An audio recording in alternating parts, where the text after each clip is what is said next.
In this video, I'm going to walk through the steps of testing the hypothesis that delay of gratification in very young children at the age of 4 can predict something important later in life at age 18, which is the SAT, scores on the SAT. This is a classic study in psychology, and we'll retrace those steps in terms of analyzing the data. So the first step in doing this bivariate regression would be to first determine that the data are measured on a continuous scale.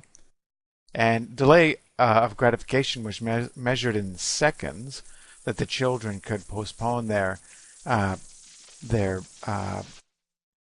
behavior to actually eat the food in front of them versus actually delaying.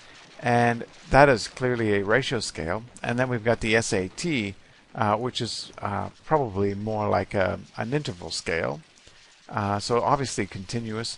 So we can give ourselves a check mark for identifying those variables as correctly appropriate for bivariate regression. Next, we want to check to see normality or outliers. So we can go into Analyze, Descriptives, and Explore, and put delay by seconds and SAT. Click on Outliers. Click on Plots, click Histogram, deselect Stem and Leaf, click Continue, and OK. I have a feeling these data are going to be skewed. And we can see that the delay in seconds data is only skewed 0.48, so a little bit of positive skew, but not massive. And kurtosis is negative 1.48, so less than 2 and 9 respectively in absolute terms. So it looks like all right. But there is a fair amount of skew in the SAT scores. They're positively skewed at 1.158, and that's fully one level of skew. So it's not a fully one, but it is more than 0.5 more skew in the SAT scores than delay of gratification. That's a little bit of a concern that it's such a big difference. And kurtosis is 0.354. So I think the data are mostly normally distributed. Or sufficiently so for a bivariate regression. But I am worried about the difference in the skewness levels between delay of gratification in seconds and SAT. Let's check to see if we see any outliers. Well, this histogram here makes it look very bimodal. This looks like a bimodal distribution to me. It's clearly not normal. So even though skew and kurtosis are not bad, I do worry about the bimodality in these data. I won't be able to do normal theory statistics with this. And then we've got the positive skew here. So these distributions are so different, we're going to have to do bootstrapping as an analysis. So let's give ourselves a check mark for figuring that out and run the bivariate regression analysis. And I'm going to have to do bootstrapping, and I'm going to get the confidence intervals accordingly. So regression linear, and put delay of seconds in the independent box and SAT in the dependent box. And we can see that I'm going to select bootstrapping, perform bootstrapping 2000 replications, and bias corrected, accelerated. Click continue. And I'm going to have to test heteroscedasticity. So I'm going to save the residuals right now, and I'm going to save the predicted standardized and the residuals standardized immediately, and click OK. This is going to run the analysis with the bootstrapping utility, and this may take a minute or so.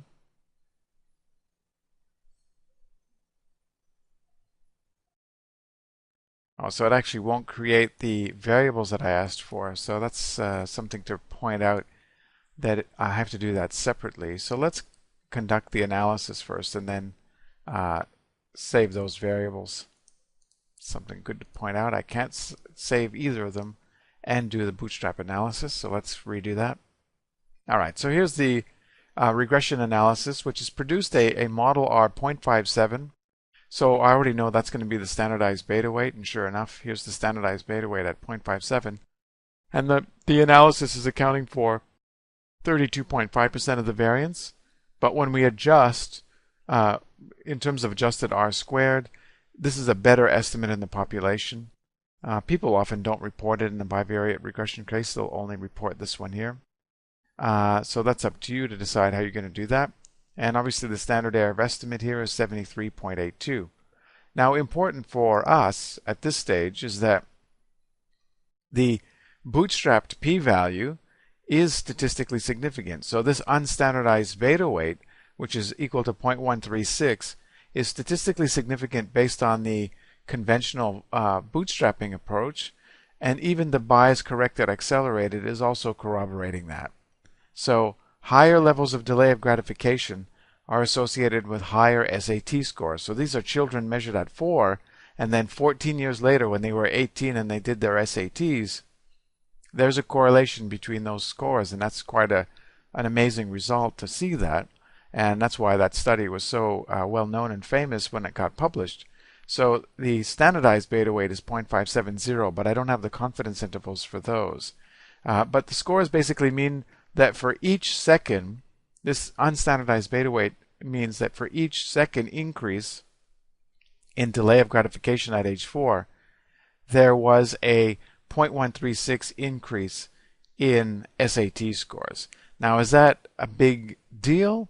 Well, I guess it's hard to say, because what are SAT scores exactly in terms of interpreting those scores? They're just, large numbers. Most people don't have any idea what these scores mean, but we can understand what seconds mean. So we're kind of missing about half. One of the variables is meaningful in terms of its interpretation of the raw scores, the other one's not. But this 0.57 is obviously a big effect, because that's saying that a 1 standard deviation increase in delay of gratification is associated with a 57% standard deviation of an increase in SAT scores, and that's a big deal. Now, I don't have the 95% confidence intervals for this standardized beta weight, so I'm actually going to have to calculate them myself by getting the standardized variables and then rerunning the analysis. And I don't want to do the bootstrapping there. Let's just get that in the center. I don't want bootstrapping, not just to get these standardized variables. So SPSS has now created the 2 standardized variables, and I can redo the regression with these standardized variables to get the 95% confidence intervals. Delay of gratification, independent, and ZSAT. And let's actually get the bootstrapping for that. My hunch is that it'll still be statistically significant. I just want to be able to get the 95% confidence intervals for the standardized beta weight of 0.57, because what I'm getting here are just the unstandardized 95% confidence intervals, which are interesting, but because SAT scores are not measured on a scale that's totally meaningful, not as much. So we can see that what looks like the unstandardized but has been converted into standardized slope or beta weight is 0.57. We knew that already. And the standard error is 0.173, and it's statistically significant, 0.007. And here are the 95% confidence intervals. So somewhere between as low as 22% of a standard deviation increase in SAT scores to as high as 86.5% of a standard deviation increase in SAT scores for each standard deviation increase in delay of gratification.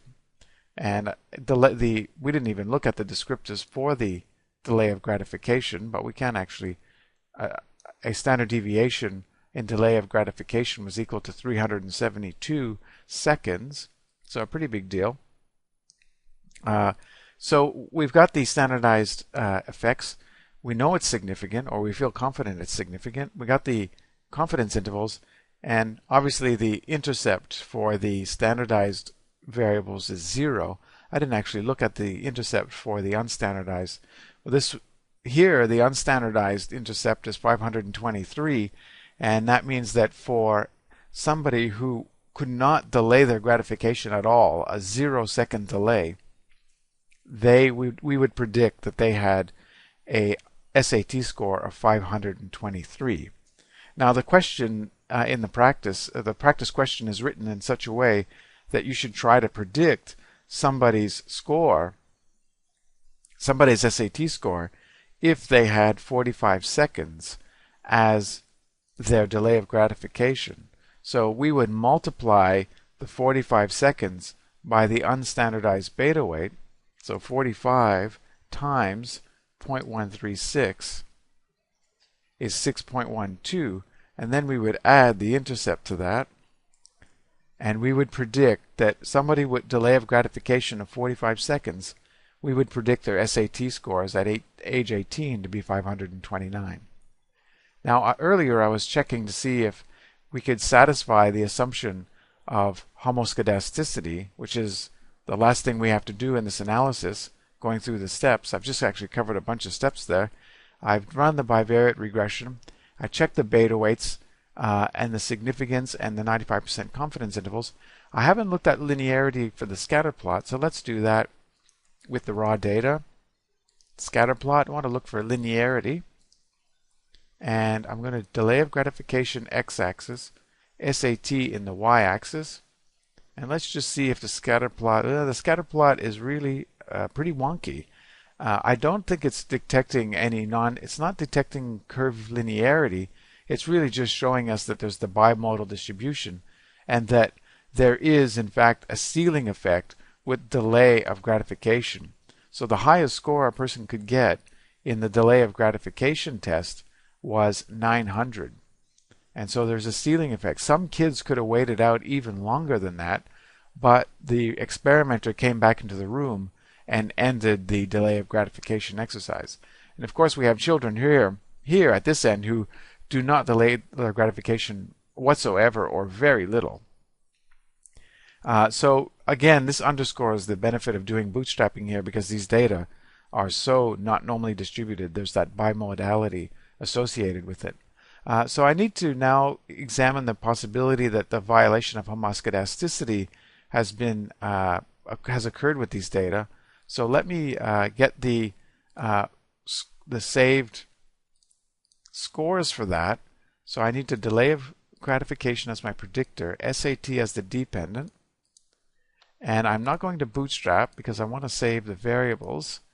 I'm going to save the standardized residuals and the standardized predicted values, and now I'm going to create absolute scores out of the predicted, or I should say the residuals. I want to create an absolute score out of the residuals. So ZRE 1 absolute,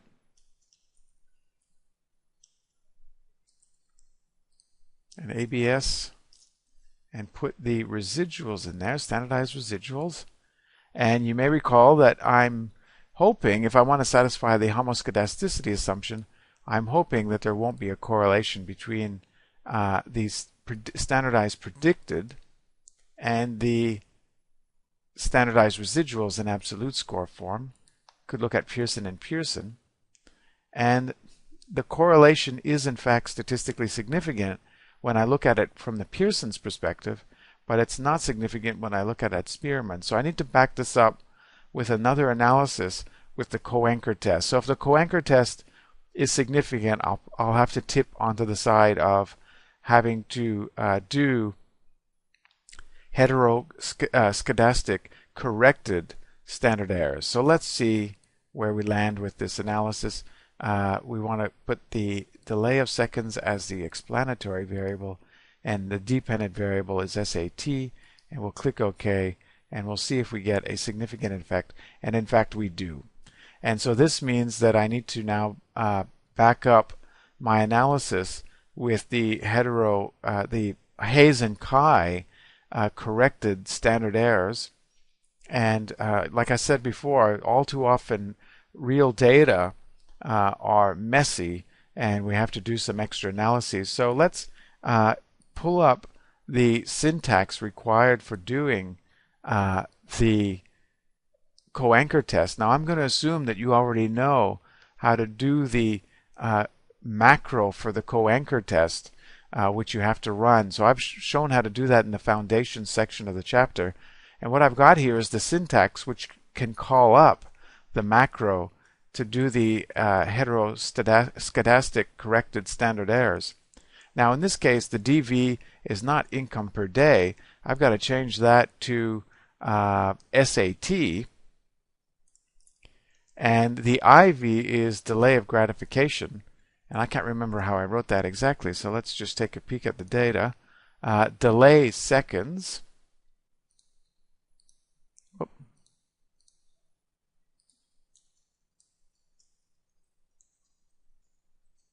So delay seconds, and I'm going to run this. And we get the results from the analysis, which is based on the raw scores. So here's the unstandardized beta weight, 0.1356, and this is the intercept, 523.